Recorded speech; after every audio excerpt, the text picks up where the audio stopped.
मिथिलावती नाम की एक नगरी थी। उसमें गुणधिप नाम का राजा राज करता था। उसकी सेवा करने के लिए दूर देश से एक राजकुमार आया। वह बराबर कोशिश करता रहा, लेकिन राजा से उनकी भेंट न हुई। जो कुछ वह अपने साथ लाया था, वह सब बराबर हो गया। एक दिन राजा शिकार खेलने चला। राजकुमार भी साथ हो लिया। चलते चलते राजा एक वन में पहुंचा। वहां उसके नौकर चाकर बिछड़ गए। राजा के साथ अकेला वह राजकुमार रह गया। उसने राजा को रोका। राजा ने उसकी ओर देखा तो पूछा, तू इतना कमजोर क्यों हो रहा है? उसने कहा, इसमें मेरे कर्म का दोष है।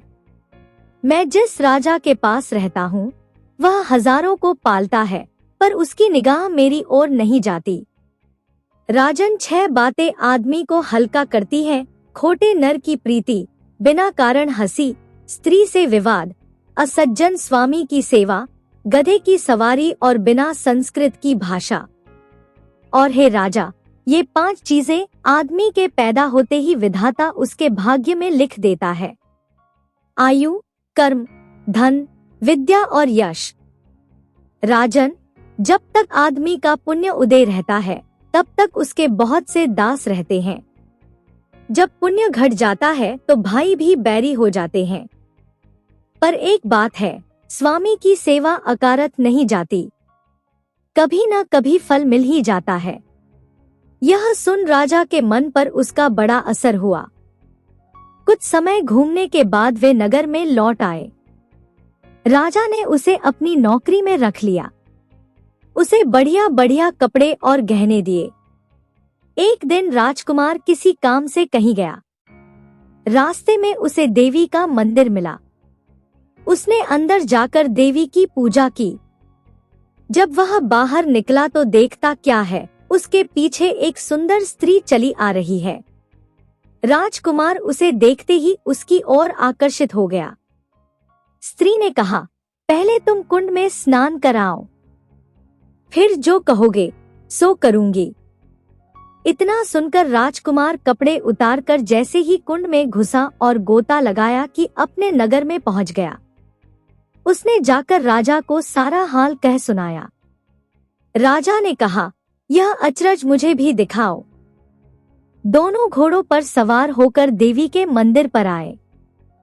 अंदर जाकर दर्शन किए और जैसे ही बाहर निकले कि वह स्त्री प्रकट हो गई। राजा को देखते ही बोली, महाराज, मैं आपके रूप पर मुग्ध हूँ। आप जो कहोगे वही करूंगी। राजा ने कहा, ऐसी बात है तो तू मेरे इस सेवक से विवाह कर ले। स्त्री बोली, यह नहीं होने का, मैं तो तुम्हें चाहती हूँ। राजा ने कहा, सज्जन लोग जो कहते हैं उसे निभाते हैं, तुम अपने वचन का पालन करो। इसके बाद राजा ने उसका विवाह अपने सेवक से करा दिया। इतना कहकर बेताल बोला, हे राजन, यह बताओ कि राजा और सेवक दोनों में से किसका काम बड़ा हुआ? राजा ने कहा, नौकर का। बेताल ने पूछा, सो कैसे?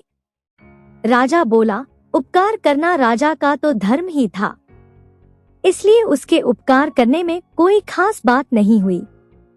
लेकिन जिसका धर्म नहीं था, उसने उपकार किया तो उसका काम बढ़कर हुआ। इतना सुनकर बेताल फिर पेड़ पर जा लटका और राजा जब उसे पुनः लेकर चला तो उसने 8वीं कहानी सुनाई।